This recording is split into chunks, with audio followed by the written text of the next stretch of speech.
السلام علیکم ورحمۃ اللہ وبرکاتہ۔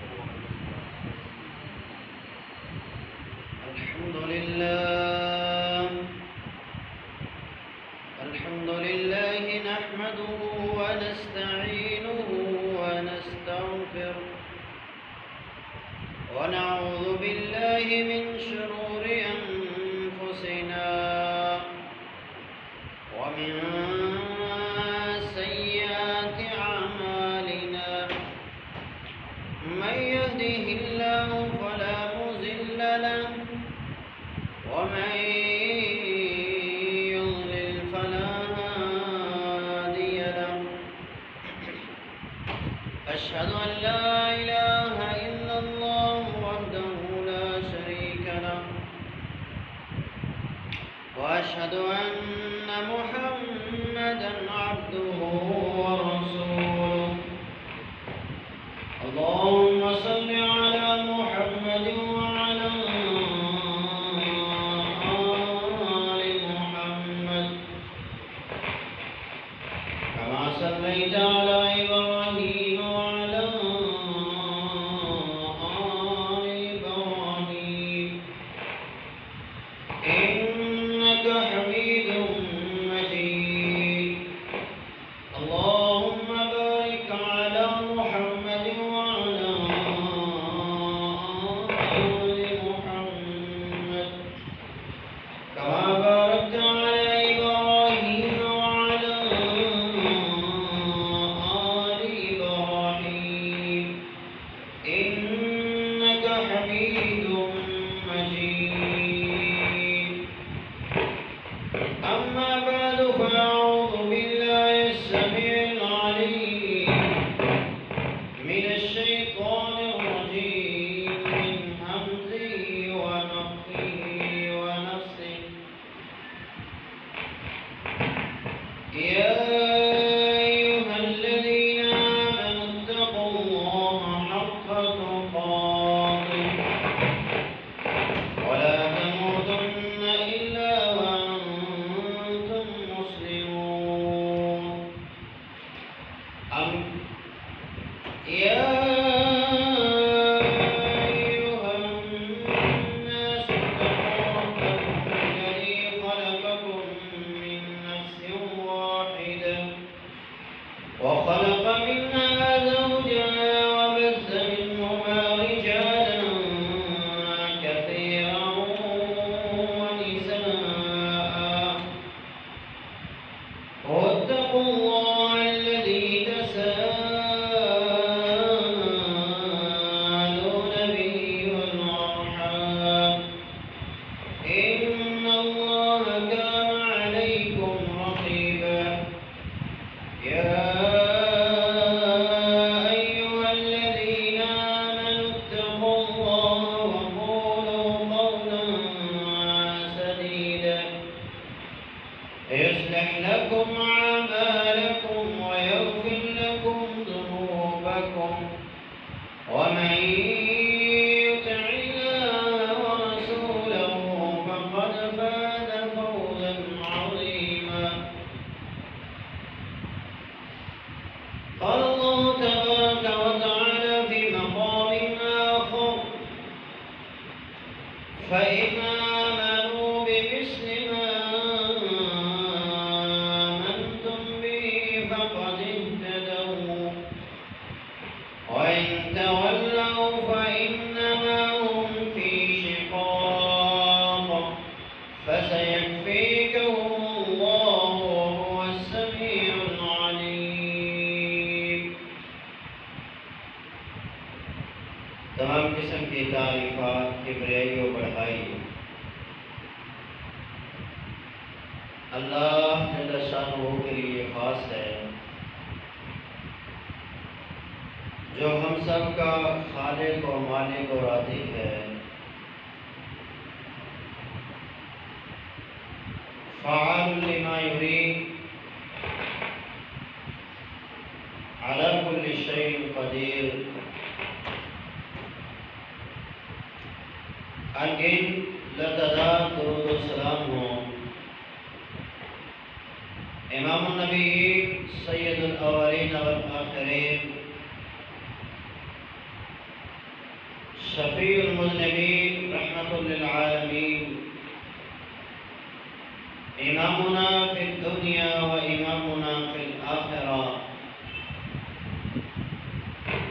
جناب محمد رسول اللہ صلی اللہ علیہ وسلم کی ذات اقدس پر برادران اسلام،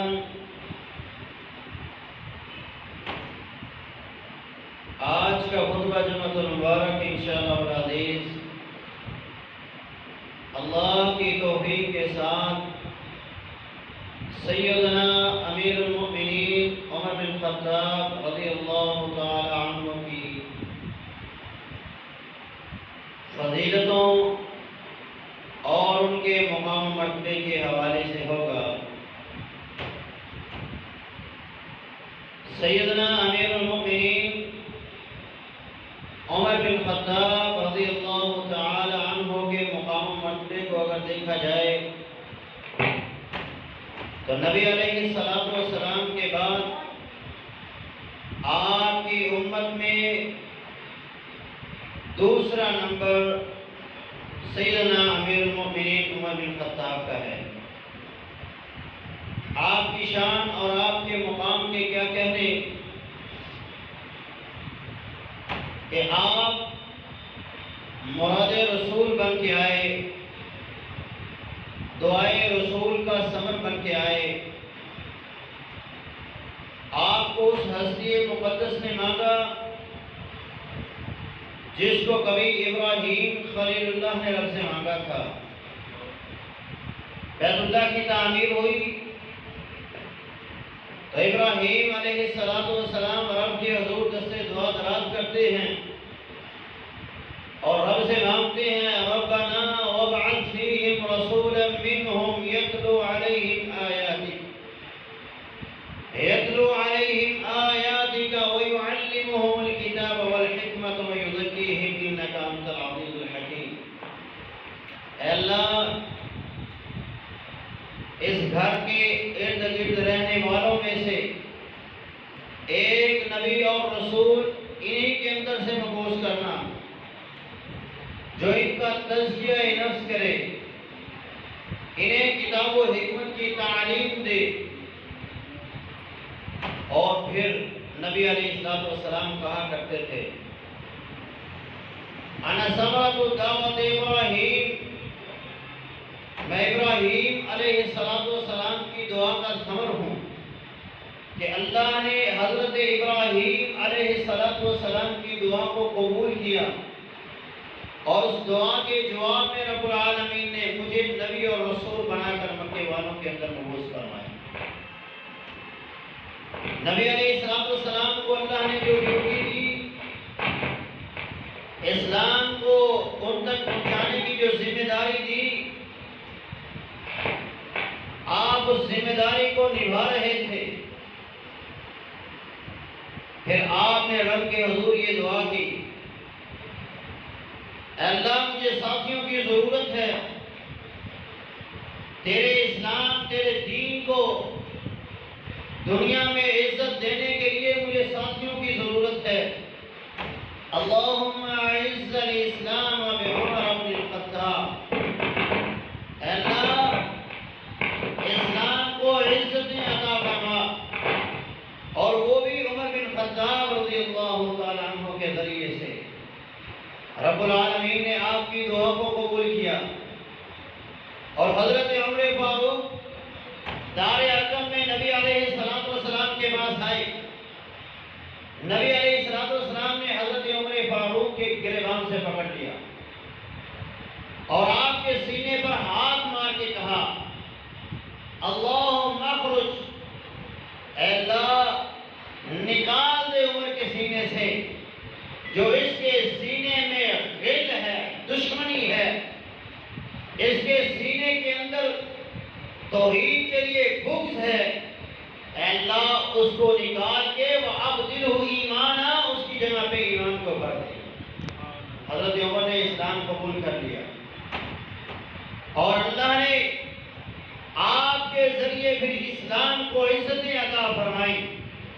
صحابہ کہتے ہیں جو ہم چھپ چھپ کے نمازیں پڑھا کرتے تھے، عمر کے اسلام قبول کرنے کے پہلے دن ہی ہم نے بیت اللہ میں آ کر نماز ادا کی۔ یہ ہے عمر فاروق کہ جب اسلام قبول کیا، اسلام کو اللہ نے عزتیں عطا فرما دی، مسلمانوں کو اللہ نے عزتیں عطا فرما دی، اور آپ نے اپنے دور خلافت میں اسلام کو اس قدر عزتیں عطا فرمائی کہ اسلام جزیرہ عرب سے نکل کر آدھی دنیا تک پھیل چکا تھا۔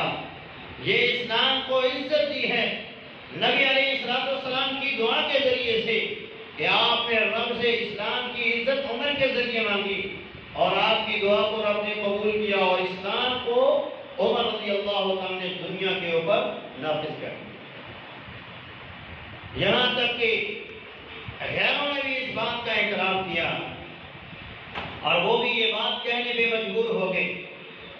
برنارڈ شا یہ ایک عیسائی رائٹر ہے اور لکھتا ہے، اگر اسلام میں ایک اور عمر پیدا ہو جاتا تو روئے زمین پر محمد کے دین کے علاوہ کوئی اور دین نہ ہوتا۔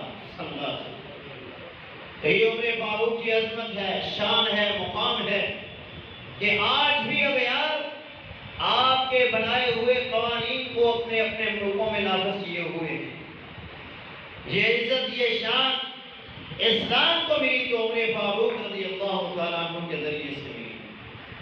لیکن آج اس قدر لوگ بدبخت ہیں کہ وہ سیدنا امیر المومنین عمر بن خطاب رضی اللہ عنہ پہ دان کرتے ہیں، آپ کو ایمان سے خارج کرتے ہیں۔ جن کے ایمان اس قدر مضبوط ہے کہ اللہ کہے، اس کا رسول کہے کہ جس رستے سے عمر گزر جائے اس رستے سے شیطان گزرتا نہیں، ان کے مقابلے میں شیطان آتا نہیں۔ وہ اسلام قبول کرے تو زمین والے بھی خوشیاں منائیں، آسمان والے بھی خوشیاں منائیں۔ نبی علیہ السلام تشریف فرما تھے، کنز العمال کی حدیث فرمایا نبی علیہ السلام نے، آتانی جبریل، میرے پاس ابھی ابھی جبریل آئے ہیں، فقال استبشر اہل السماء باسلام عمر، اے اللہ کے رسول، جب آج زمین پر مسلمان عمر کے اسلام سے خوشی منا رہے ہیں، اور آسمان پر آسمان کے فرشتے عمر کے اسلام سے خوشی منا رہے ہیں، اور یہاں ان کے ایمان کو نہیں مانا جاتا، یہاں ان کے اوپر طعن و تشنیع کی جاتی ہے۔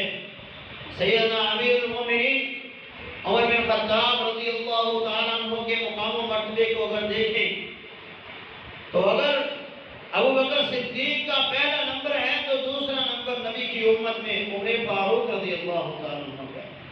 ہر مقام پر، ہر لحاظ، ہر جگہ پر اللہ نے دوسرا نمبر عمر فاروق رضی اللہ تعالیٰ عنہ کو عطا فرمایا ہے۔ ایمان میں دیکھا جائے تو پہلا نمبر ابو بکر کا تو دوسرا نمبر عمر فاروق کا۔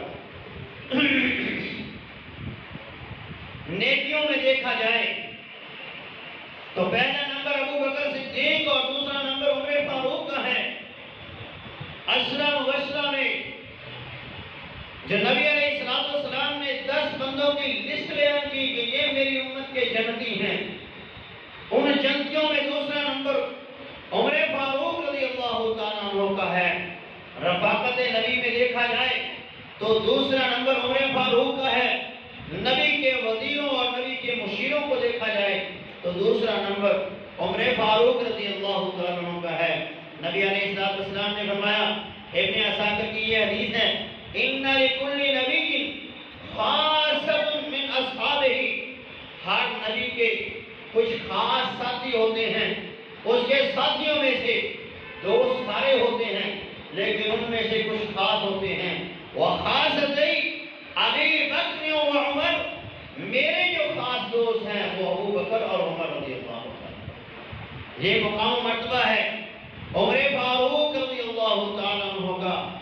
دنیا میں رب کی جنت کا جو ٹکڑا ہے، نبی کے بعد اگر پہلے وہاں دفن ہونے والے ابو بکر ہیں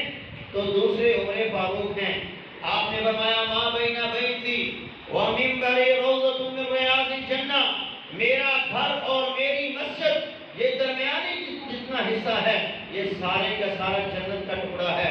اس جنت کے ٹکڑے میں سب سے پہلے دفن ہونے والے محمد رسول اللہ صلی اللہ علیہ وسلم ہیں. اور آپ کے بعد آپ کی امت کا پہلا فرد ابو بکر صدیق ہے. اور ابو بکر صدیق کے بعد دوسرا نمبر آپ کی امت میں سے جو ملا ہے وہ عمر فاروق رضی اللہ تعالی عنہ کا ہے.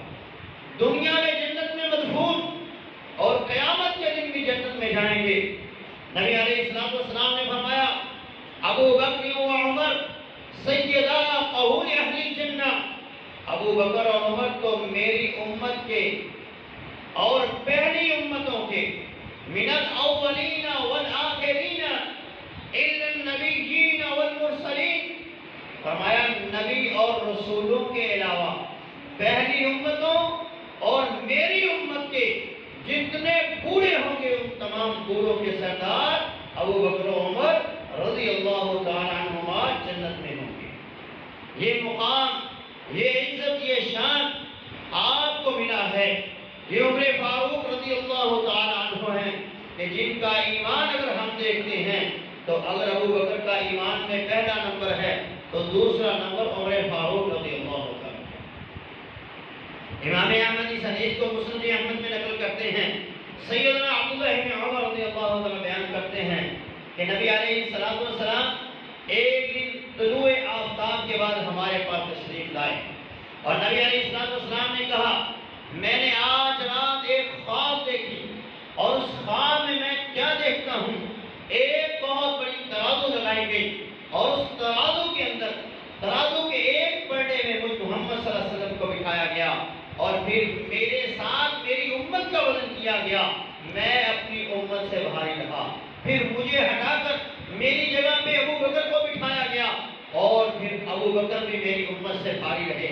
فرمایا پھر اس کے بعد عمر فاروق رضی اللہ عنہ کو بٹھایا گیا تو عمر بھی میری امت سے بھاری رہے. پھر عثمان غنی کو بٹھایا گیا، عثمان غنی بھی میری امت سے بھاری رہے. اس کے بعد ترازو کو غائب کر دیا.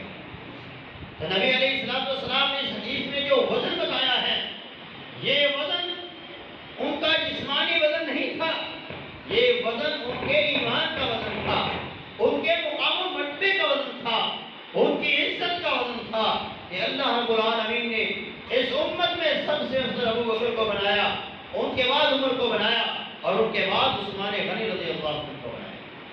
تو یہ عزت، یہ شان حضرت عمر رضی اللہ تعالیٰ عنہ کی ہے. اتنا مضبوط ایمان ہے کہ جن کو دیکھ کر شیطان اپنا رستہ بدل لیتا ہے. اس حدیث کو امام بخاری صحیح البخاری میں نقل کرتے ہیں. اس حدیث کو بیان کرنے والے محمد بن سعد بن ابی وقاص رضی اللہ تعالی عنہ، یہ تینوں باپ بیٹے صحابی ہیں. محمد بھی صحابی، باپ سعد بھی صحابی اور اس کا باپ ان کا باپ وقاص وہ بھی صحابی. تینوں صحابی بیان کرتے ہیں محمد رضی اللہ عنہ کہ نبی علیہ السلام نے کہا اے ابن خطاب، اے خطاب کے بیٹے. حضرت عمر کو مخاطب کیا جا رہا ہے اور ساتھ میں نبی علیہ السلام کیا فرماتے ہیں والذی نفسی بیدہ، قسم ہے اس ذات کی جس کے ہاتھ میں مجھ محمد صلی اللہ علیہ وسلم کی جان ہے. آپ قسم نامے اٹھاتے بات پھر بھی پکی تھی لیکن آپ نے قسم اٹھا کے کہا اور کیا فرمایا ما لقی الشیطان سارقا فجا قط. اے عمر، رستے میں چلتے ہوئے اگر تیرے سامنے شیطان آ جائے کبھی الا سلک فجا غیر فجک، وہ تیرے رستے کو چھوڑ کر دوسرے رستے پہ ہو جائے. سیدنا ابو ہریرہ رضی اللہ عنہ اس حدیث کے راوی ہیں. امام ترمذی اس حدیث کو سنن ترمذی میں نقل کرتے ہیں. فرمایا نبی علیہ السلام نے ان الشیطان لا یخاف منک یا عمر.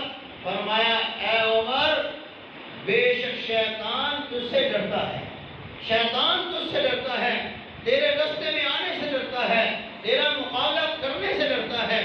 یہ مضبوط ایمان ہے. سیدنا امیر المؤمنین عمر بن خطاب رضی اللہ تعالی عنہ، سیدہ عائشہ رضی اللہ تعالی فرماتی ہیں. اس حدیث کو بھی امام ترمذی سنن ترمذی میں نقل کرتے ہیں. فرمایا نبی علیہ السلام نے انی لانظر الی شیاطین الانس والجن. عائشہ میں دیکھ رہا ہوں جنوں اور انسانوں کے شیاطین کو، یعنی کچھ شیطان جو ہوتے ہیں وہ انسانوں میں سے ہوتے ہیں، کچھ شیطان جنوں میں سے ہوتے ہیں، فرمایا میں جنوں کے شیاطین کو بھی دیکھ رہا ہوں اور میں انسانوں میں جو شیطان ہیں ان کو بھی دیکھ رہا ہوں۔ قد فروا من عمر، یہ عمر سے بھاگ رہے ہیں۔ یہ عمر کا مقام و مرتبہ ہے، یہ ان کا ایمان ہے کہ ان سے دنیا کے شیطان انسانوں میں سے جو ہیں اور جو جنوں میں سے شیطان ہیں، ہر شیطان عمر فاروق رضی اللہ عنہ سے ڈرتا ہے اور ان کو دیکھ کر بھاگ جاتا ہے۔ مقام عمر رب العالمین کے ہاں حضرت عمر رضی اللہ عنہ کا کیا مقام ہے؟ رب العالمین نے امیر المومنین عمر بن خطاب رضی اللہ عنہ کو کیا مقام عطا فرمایا؟ آپ رب کے محبوب تھے، آپ اللہ تعالیٰ کے محبوب تھے۔ نبی علیہ السلام دعا کرتے ہیں رب العالمین سے، اللہم اعز الاسلام بأحب الرجلین الیک بعمر بن الخطاب او بأبی جہل بن ہشام۔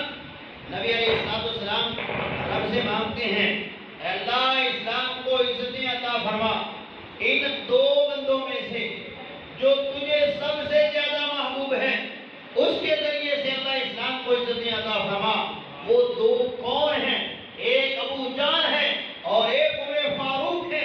تو اللہ رب العالمین نے عمر فاروق کو اسلام کی دولت سے مالا مال کر دیا، ایمان کی نعمت عطا فرما دی، اور حضرت عمر اسلام قبول کرتے ہیں اور آپ کے ذریعے سے اللہ نے اسلام کو عزتیں عطا فرمائی۔ تو اس حدیث سے یہ بات ثابت ہوئی کہ اللہ رب العالمین کو مکے والوں میں سب سے زیادہ محبوب اور سب سے زیادہ جو پسند تھے، جن سے سب سے زیادہ رب کو محبت تھی، وہ عمر بن خطاب رضی اللہ تعالیٰ عنہ۔ اس قدر آپ کے محبوب تھے کہ آپ فرماتے ہیں وافقت ربی فی ثلاث، تین مقامات تو ایسے ہیں جو مجھے یاد ہیں جہاں میں نے بات کی رب نے فوراً اسی طرح قرآن نازل فرمایا اور انہیں الفاظ کے اندر قرآن نازل فرمایا۔ پہلا مقام فرمایا مقام ابراہیم تھا، ہم نبی کے ساتھ تھے، جب طواف کرتے ہوئے میں نے نبی علیہ السلام سے کہا، اے اللہ کے رسول میری یہ خواہش ہے کہ ہم مقام ابراہیم کو جائے نماز بنا لیں۔ میں نے یہ بات کی، رب نے قرآن نازل فرمایا اور وَاتَّخِذُوا مِن مَقَامِ إِبْرَاهِيمَ مُصَلًّى۔ اے میرے نبی کے امتیوں، جب بھی طواف کرو گے، عمرہ کرو گے، جب بھی حج کرنے کے لیے آؤ گے، بیت اللہ کا طواف کرنے کے بعد مقام ابراہیم پہ 2 نفل ضرور ادا کریں۔ یہ شان اور یہ مقام ہے کہ آپ نے زمین پر جو الفاظ کہے وہی الفاظ رب نے قرآن بنا کے نازل فرما دیے۔ دوسرا مقام فرمایا میں اللہ کے رسول صلی اللہ علیہ وسلم کے پاس آیا اور میں نے کہا، اے اللہ کے رسول آپ کی بیویوں کے پاس نیک لوگ بھی آتے ہیں، فاسق و فاجر لوگ بھی آتے ہیں، ایسے لوگ بھی آتے ہیں جن کے دلوں میں مرض ہے، اے اللہ کے رسول آپ اپنی بیویوں سے کہیں کہ وہ پردہ کیا کریں۔ ابھی پردے کے احکامات نازل نہیں ہوئے تھے۔ میں نے کہا اللہ کے رسول اپنی بیویوں کو حکم دیں کہ وہ پردہ کریں، آپ خاموش رہے۔ آپ نے کوئی جواب نہیں دیا کیونکہ نبی رب کی مرضی کے بغیر بولتا نہیں، رب کی مرضی کے بغیر کوئی حکم صادر نہیں کرتا۔ آپ خاموش ہیں، رب نے قرآن نازل فرمایا اور کہا ہے میرے نبی یا ایھا النبی قل لازواجک وبناتک ونساء المؤمنین یدنین علیہن من جلابیبہن۔ اے میرے محبوب اپنی بیویوں سے کہیں، اپنی بیٹیوں سے کہیں اور تمام مومنوں کی بہو بیٹیوں سے کہیں کہ وہ اوڑھنیاں اوڑھ لیں، وہ پردے میں اپنے آپ کو لے آئیں۔ یہ حکم رب کی طرف سے آیا تو سیدنا عمر فاروق رضی اللہ عنہ کی خواہش کے اوپر آیا، کہا میں نے یہ خواہش کی، رب نے پوری کر دی۔ اسی طرح بدر کے قیدیوں کا معاملہ تھا، بدر کے قیدیوں کے بارے میں فرمایا سلام مشورہ ہو رہا تھا کیا کیا جائے، صحابہ مشورے دے رہے تھے، ہر ایک اپنی اپنی رائے پیش کر رہا تھا۔ میری رائے نبی علیہ السلام نے پوچھی تو میں نے کہا اللہ کے رسول اب جب کہ اللہ نے ہمیں اسلام سے مالامال کر دیا ہے، اسلام کی نعمت رب نے ہمیں دے دی ہے، ایمان رب نے ہمیں عطا کر دیا ہے، توحید رب نے ہمیں عطا کر دی ہے، سیدھا رستہ رب نے ہمیں عطا کر دیا ہے، اب ہمارے دلوں میں ان کافروں کے لیے کوئی محبت نہیں۔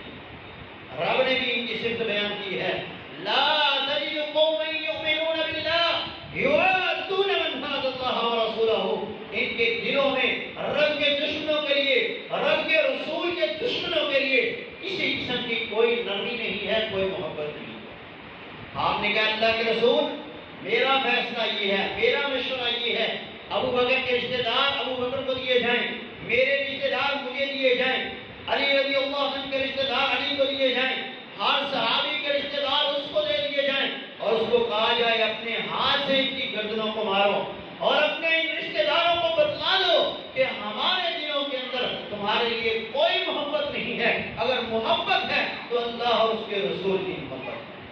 فرمایا دوسرے صحابہ نے یہ مشورہ دیا، اسلام کمزور ہے، مسلمانوں کے مالی حالات کمزور ہیں، اے اللہ کے رسول ان سے فدیہ لے لیا جائے، یہ پھر کبھی ہمارے ہاتھ آ جائیں گے، بدلے پھر پورے کر لیے جائیں گے، اے اللہ کے رسول فدیہ دے کر ان کو چھوڑ دیا جائے۔ آپ نے ان کے مشورے کو مان لیا، آپ نے ان کے مشورے کو مان لیا۔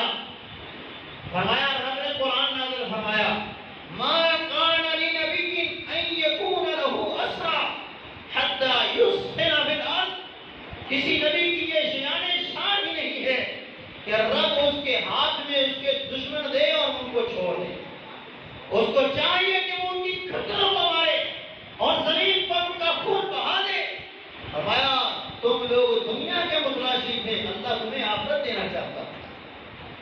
فرمایا عمر فاروق رضی اللہ تعالیٰ میں آیا تو میں نے دیکھا اللہ کے نبی صلی اللہ علیہ وسلم رو رہے ہیں، ابو بکر صدیق رو رہے ہیں، صحابہ رو رہے ہیں۔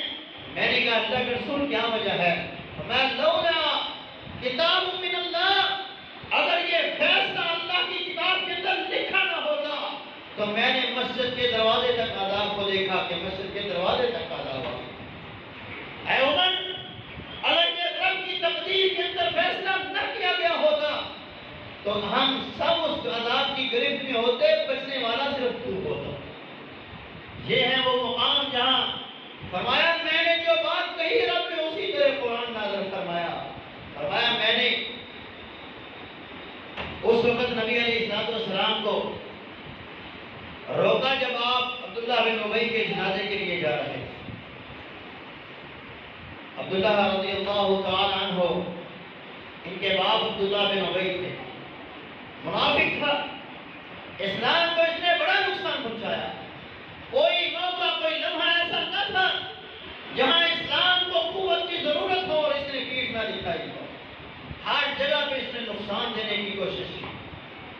فوت ہوا، اس کا بیٹا اللہ کے نبی صلی اللہ علیہ وسلم کے پاس آیا، ان کا نام عبداللہ تھا، کہ اللہ کے رسول میرا باپ فوت ہو گیا، آپ اپنا کرتا مبارک دے دیجیے۔ نبی علیہ السلام نے اپنا کرتا دے دیا، میں کفن میں میرے کرتے کو استعمال کرنا۔ اور نبی علیہ السلام نے فرمایا جب کفن دے دیا جائے، میت تیار ہو جائے، جنازہ تیار کر دیا جائے، مجھے بلانا، میں آؤں گا اور اس کا جنازہ پڑھاؤں گا۔ نبی علیہ السلام تشریف لے کے گئے، آپ تشریف لے کے گئے تو آپ نے اپنا لعاب دان اس کے منہ میں ڈالا اور جنازہ پڑھانے کے لیے آگے بڑھے تو انہوں نے آپ کے ہاتھ سے پکڑ لیا، کہا اللہ کے رسول ہرقل کا دشمن تھا، اس کا جنازہ مت پڑھائیے۔ آپ نے فرمایا عمر مجھے رب نے رحمت دے کر بھیجا ہے، رحمت والا نبی بنا کر بھیجا ہے، میں اس کے لیے ضرور دعا کروں گا۔ اللہ رب العالمین نے قرآن نازل فرمایا استغفر لهم او لا تستغفر لهم وان تستغفر لهم 70 مرة فلن يغفر الله لهم۔ اے میرے محبوب ایک بار تو کیا آپ 70 بار بھی مغفرت کی دعا کریں گے میں تب بھی معاف نہیں کروں۔ اور پھر آگے حکم کیا دے دیا ولا تصلي على احد منهم مات ابدا۔ اے میرے محبوب ان میں سے اگر کوئی فوت ہو جائے تو اس کا جنازہ آپ نے نہیں پڑھانا۔ ولا تقم على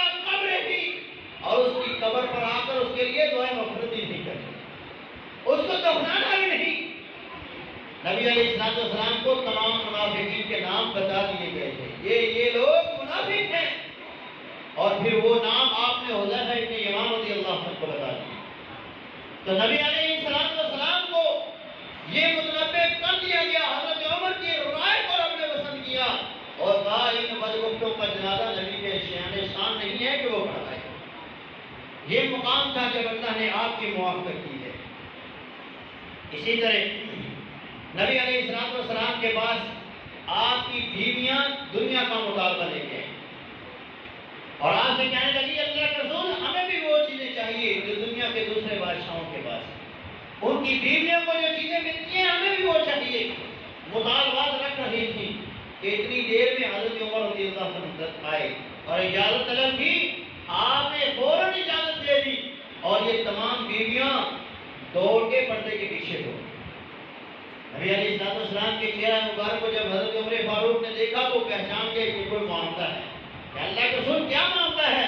فرمایا یہ میری بیویاں ہیں، یہ دنیا کے مطالبات مجھ سے کر رہی ہیں۔ فرمایا عمر جب تو آیا تو یہ ڈر کے بھاگ گئے۔ حضرت عائشہ رضی اللہ عنہ فرمایا کرتی تھی قرآن ہمارے گھروں میں نازل ہوتا لیکن عمر کی رائے سے نازل ہوتا، یعنی جو عمر رائے دیتے رب اس رائے کا اتنا احترام کرتا کہ اسے قرآن بنا کے نازل فرما دیتا۔ فرمایا عمر رضی اللہ عنہ ہم کو مخاطب ہوئے اور مخاطب ہو کے کیا کہتے ہیں؟ عسا ربہ ان طلقکن ان یبدل خیرا منکن مؤمنات، کہ اے نبی کی بیویوں قریب ہے کہ رب تمہیں طلاق کا حکم دے دے، نبی کو کہے اپنی بیویوں کو طلاق دے دے اور تمہاری جگہ تم سے بہتر مومنہ پاک دامنہ اپنے نبی کی صحبت میں دے، ان عورتوں کو اللہ اپنے نبی کی بیویاں بنا دے۔ فرمایا آپ بتاؤ تمہیں کیا مطالبہ منظور ہے؟ پھر رب نے یہی آیات نازل فرمائی اور اختیار نبی کی بیویوں کو دے دیا کہ دنیا لینا چاہتی ہیں تو کہیے ان سے فتعالینا امتعکن واسرحکن سراحا جمیلا، آؤ میرے پاس میں تمہیں دنیا کا مال و متاع دے کے تمہیں طلاق دے کے رخصت کر دیتا ہوں۔ نبی کی بیویوں کو اختیار ملا، فوراً تمام نے کہا ہمیں اللہ اور اس کا رسول چاہیے، ہمیں دنیا کا مال و متاع نہیں چاہیے۔ تو یہ وہ مقام تھا جب حضرت عمر رضی اللہ عنہ نے بات کہی اور رب نے اسی طرح قرآن نازل فرمایا۔ ماں عائشہ رضی اللہ عنہ پہ الزام لگایا گیا، تہمت لگائی گئی، بہتان باندھ دیا گیا، تو نبی علیہ السلام حضرت عمر سے مشورہ کرتے ہیں، آپ نے اور صحابہ سے بھی مشورہ کیا۔ حضرت عمر رضی اللہ عنہ سے مشورہ کیا تو آپ کو حضرت عمر نے جواب دیا اور کیا کہا؟ اے اللہ کے رسول، کیا عائشہ سے نکاح کرنا آپ کا اپنا فیصلہ تھا یا رب کا فیصلہ تھا؟ فرمایا اے عمر، مجھے جبریل ایک ریشمی رومال کے اندر عائشہ کی تصویر دکھاتا رہا اور کہا اللہ کے رسول یہ دنیا میں بھی آپ کی بیوی ہے اور جنت میں بھی آپ کی بیوی ہوگی۔ فرمایا پھر اللہ کے رسول، اللہ اپنے نبی کی صحبت میں ایسی عورت کو کیسے پسند کر سکتا ہے؟ سبحان اللہ، ھذا بہتان عظیم، یہ کلمات حضرت عمر کے تھے۔ رب نے اسی طرح قرآن نازل فرمایا اور ماں عائشہ کی پاک دامنی نازل فرمائی، کہا ھذا سبحانک، اللہ پاک ہے، ھذا بہتان عظیم، یہ بہت بڑا بہتان ہے، یہ بہتان عظیم ہے۔ تو سیدنا امیر المومنین یہ کا مقام ہے اللہ کے ہاں کہ جب وہ کوئی رائے پیش کرتے ہیں، جب وہ کوئی اپنی خواہش کا اظہار کرتے ہیں، رب اس خواہش کا اس رائے کا احترام کرتے ہوئے قرآن بنا کر اسی طرح نازل فرماتے ہیں۔ حضرت عمر رضی اللہ عنہ نبی علیہ السلام کے پاس آئے اور کہا اللہ کے رسول، میری خواہش ہے کہ رب شراب کی حرمت نازل فرما دے، شراب کی حرمت نازل فرما دے۔ فرمایا رب العالمین نے سورہ بقرہ کی ان آیات کو نازل فرمایا، یسألونک عن الخمر والمیسر قل فیہما اسم کبیر ومنافع للناس واسمہما اکبر من نفعہما۔ اے اللہ کے رسول، اے میرے محبوب، یہ آپ سے سوال کرتے ہیں شراب کے بارے میں تو ان سے کہہ دیجئے اس کے اندر فائدہ بھی ہے نقصان بھی ہے، لیکن اس کا نقصان، اس کا گناہ اس کے فائدے سے بڑا ہے۔ اس کے فائدے سے اس کا گناہ اور اس کا نقصان بڑا ہے کہ اللہ کے رسول ابھی تک تسلی نہیں ہوئی، لوگ ابھی تک اس کو چھوڑیں گے نہیں۔ پھر یہ حکم آیا یا ایھا الذین آمنوا لا تقربوا الصلاۃ وانتم سکارا، اے ایمان والو جب نشے کی حالت میں ہو نماز کے قریب مت آنا۔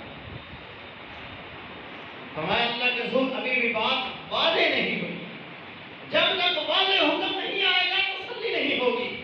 پھر رب نے سورہ مائدہ کی ان آیات کو نازل فرمایا یا ایھا الذین آمنوا انما الخمر والمیسر والانصاب والازلام رجس من عمل الشیطان فاجتنبوہ لعلکم تفلحون۔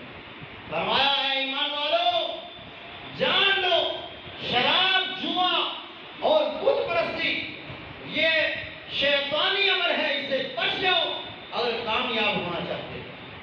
فرمایا اللہ کے رسول اب تسلی ہو گئی، رب نے شراب کی حرمت نازل کر دی ہے، رب نے شراب کی حرمت نازل کی ہے، اب تسلی ہو گئی۔ یہ وہ مقام تھا کہ آپ نے خواہش کی اور رب نے آپ کی خواہش کا احترام کیا۔ اسی لیے تو نبی علیہ السلام کہا کرتے تھے ان اللہ جعل الحق علی لسان عمر وقلبہ، اللہ نے حق کو عمر کی زبان اور عمر کے دل پر جاری کر دیا ہے۔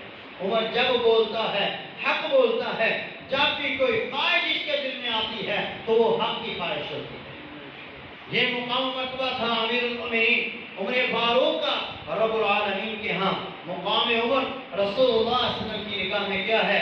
آپ نے ارشاد فرمایا، امام ترمذی اس حدیث کو سنن ترمذی میں نقل کرتے ہیں، لو کان بعدی نبی لکان عمر، فرمایا اگر میرے بعد کوئی نبی آنا ہوتا تو وہ عمر ہوتے، فإنہ لا نبی بعدی، لیکن یہ بات پکی اور یقینی ہے کہ میرے بعد کوئی نبی نہیں۔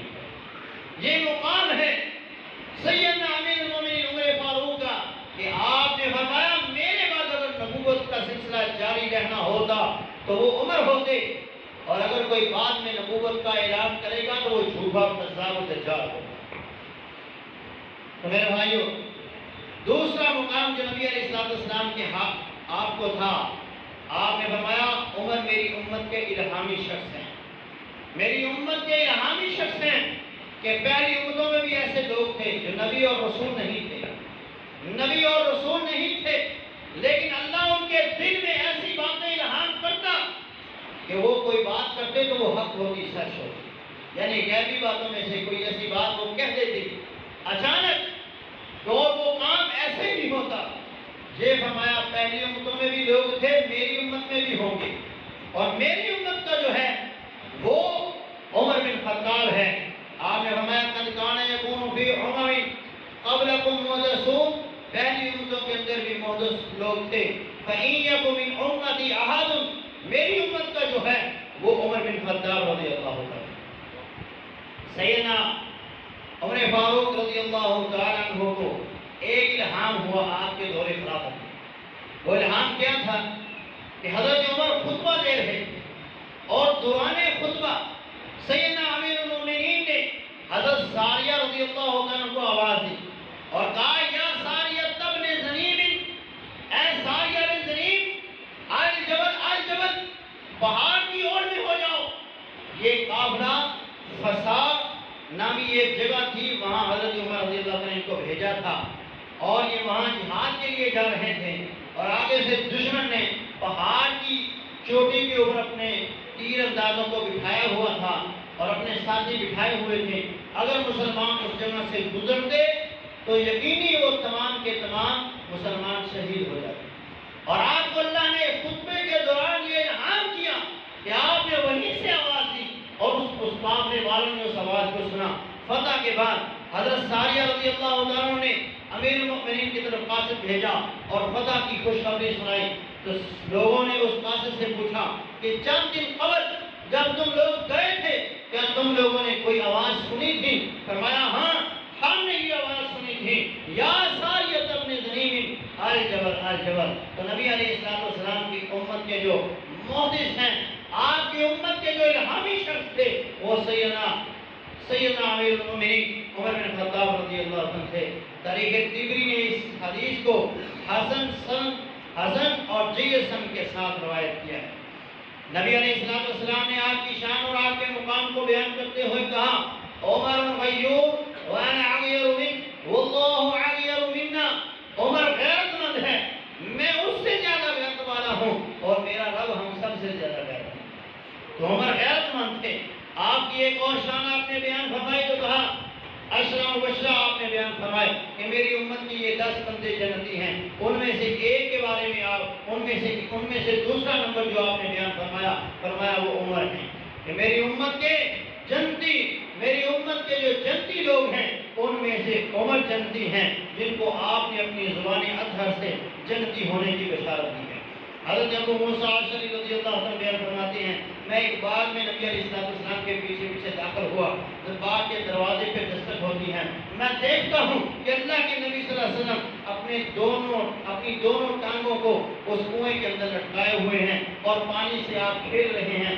فرمایا اتنی دیر میں دروازے پہ دستک ہوئی تو آپ نے فرمایا اذن لہو وابشرہ بالجنہ، یہ آنے والے کو جنت کی بشارت دے دو اور اس کے اندر آنے کی اجازت دے دو۔ فرمایا وہ ابو بکر تھے، میں نے ان کو جنت کی بشارت دی۔ اس کے بعد حضرت عمر رضی اللہ عنہ نے دروازہ کھٹکھٹایا تو آپ نے کہا اس کو بھی جنت کی بشارت دے دو اور اس کو بھی داخل ہونے کی آپ بشارت دے دو۔ اور ایک حدیث میں آپ نے فرمایا یہ دنیا میں آپ کی بشارتیں ہیں، اور آپ نے کہا سیدنا قبول اہل الجنہ، جنت میں جتنے بوڑھے ہوں گے، یعنی جو لوگ 40 سال کی زائد عمر کے اندر دنیا سے رخصت ہو کر اللہ کی جنتوں کے اندر گئے ہوں گے، ان تمام پہلے نبیوں کی امتوں میں سے اور آپ کی امت کے جتنے وہ بوڑھے ہوں گے ان تمام کے سردار ابو بکر اور عمر رضی اللہ عنہ۔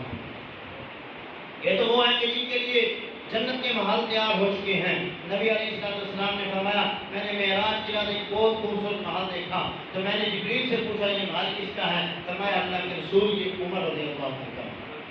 تو یہ دنیا میں ان کو جنت کی بشارتیں اور دنیا میں بھی وہ جنت کے ٹکڑوں میں سوئے ہوئے۔ آپ نے فرمایا ماں بین بیتی و منبری روضۃ من ریاض الجنہ، میرے گھر اور میری مسجد کا جو حصہ ہے یہ رب کی جنت کا ٹکڑا ہے، اور اسی جنت کے ٹکڑے کے اندر عمر فاروق رضی اللہ تعالیٰ عنہ سوئے ہوئے ہیں اور نبی علیہ السلام کی رفاقت میں وہاں مدفون ہے۔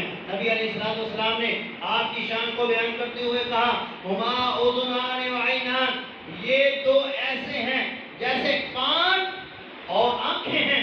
فرمایا جس طرح انسان کے وجود کے اندر اس کے کان کی حیثیت ہے، اس کی آنکھوں کی حیثیت ہے، اسی طرح اسلام میں ابو بکر اور عمر کی حیثیت ہے۔ جس اسلام میں ابو بکر نہیں ہوگا وہ اسلام بغیر کانوں کے ہے، وہ اسلام ایسا ہے کہ جس کا کوئی وجود ہی نہیں ہے، جس کی کوئی شکل و صورت ہی نہیں ہے۔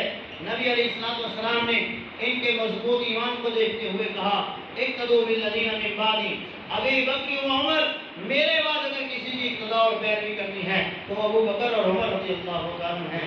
ان عمر رضی اللہ عنہ کی شان کو بیان کرتے ہوئے فرمایا ارحم امتی بابی بکر واشدہم فی امر اللہ، میری امت کے سب سے رحم دل ابو بکر ہیں اور میری امت کے سب سے زیادہ اسلام کے اوپر مضبوط اور اسلام کے اوپر سختی کرنے والے عمر رضی اللہ عنہ ہیں۔ واسقہم حیاء عثمان، اور حیا میں سب سے زیادہ مضبوط عثمان رضی اللہ عنہ ہیں۔ رسول اللہ صلی اللہ علیہ وسلم کے سب سے زیادہ پسند تھے۔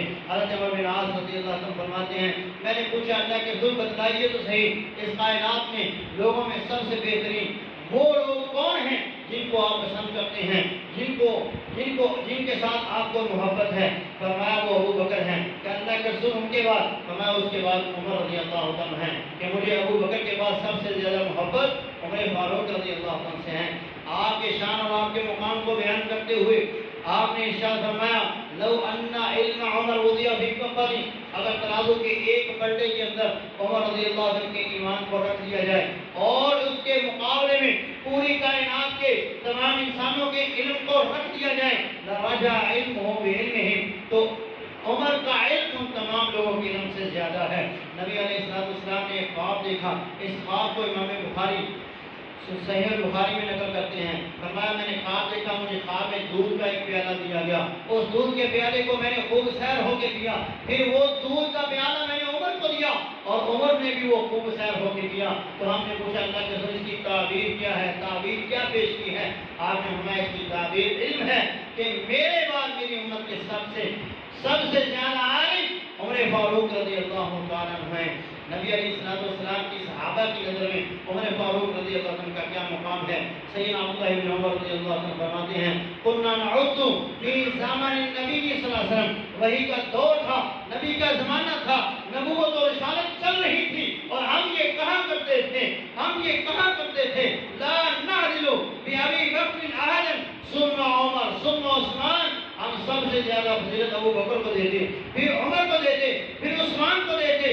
نبی کے صحابیوں, نبی کے ساتھیوں میں سے لا نفاضل بینہم, ان کے بعد ہم چھوڑ دیتے اور کسی کو کسی کے اوپر کوئی فوقیت نہ دیتے.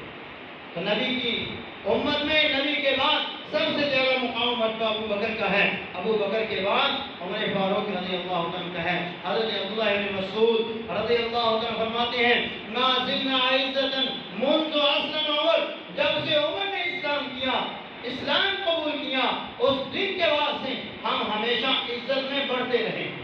اللہ نے ہمیں عزتیں دی ہیں, ہم ذلتوں سے اٹھ کے عزتوں کی طرف آ گئے. اللہ نے ہمیں عروج دیا اور اللہ نے ہمیں مقام و مرتبہ دیا. حضرت عبداللہ بن مسعود کی ایک اور حدیث جسے عبد الغابہ نے بیان کیا, فرمایا ذهب تسعۃ اعشار العلم, جب عمر رضی اللہ عنہ فوت ہوئے تو حضرت عبداللہ بن مسعود نے کہا آج علم کے 90 دروازے بند ہو گئے, آج 90 دروازے علم کے رب کی زمین سے اٹھ گئے. کہ نبی نے بھی دیکھا تھا میری امت میں سب سے زیادہ عالم عمر فاروق ہوں گے, تو اسی لیے حضرت عبداللہ بن مسعود نے کہا کہ آج علم کے 90 دروازے بند ہو چکے ہیں. نبی علیہ السلام کے ہاں جو آپ کا مقام تھا, صحابہ کے ہاں آپ کا مقام تھا, اسی طرح اہل بیت کے ہاں بھی حضرت عمر فاروق رضی اللہ عنہ کو بہت بڑا مقام حاصل تھا.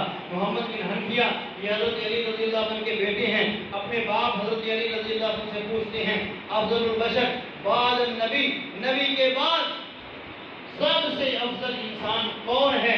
تو فرمایا افضل النبی افضل البشر بعد النبی, نبی کے بعد سب سے افضل انسان ابو بکر ہیں. محمد بن حنفیہ کہتے ہیں پھر کون ہیں؟ فرمایا پھر عمر ہیں. فرمایا پھر کون ہیں؟ فرمایا پھر عثمان ہیں. فرمایا میں نے پوچھا آپ کا مقام کہاں ہے؟ فرمایا ما انا الا رجل من المسلمین, میں تو مسلمانوں میں ایک عام انسان ہوں. یہ ان کی عاجزی تھی, اللہ نے ان کو بھی بڑے مقام و مرتبے سے نوازا ہے. تو حضرت علی رضی اللہ عنہ, حضرت ابو بکر صدیق اور حضرت عمر رضی اللہ عنہ سے کس قدر محبت کرتے کہ آپ نے اپنے بیٹوں کے نام ابو بکر اور عمر رضی اللہ عنہ رکھا ہوا ہے.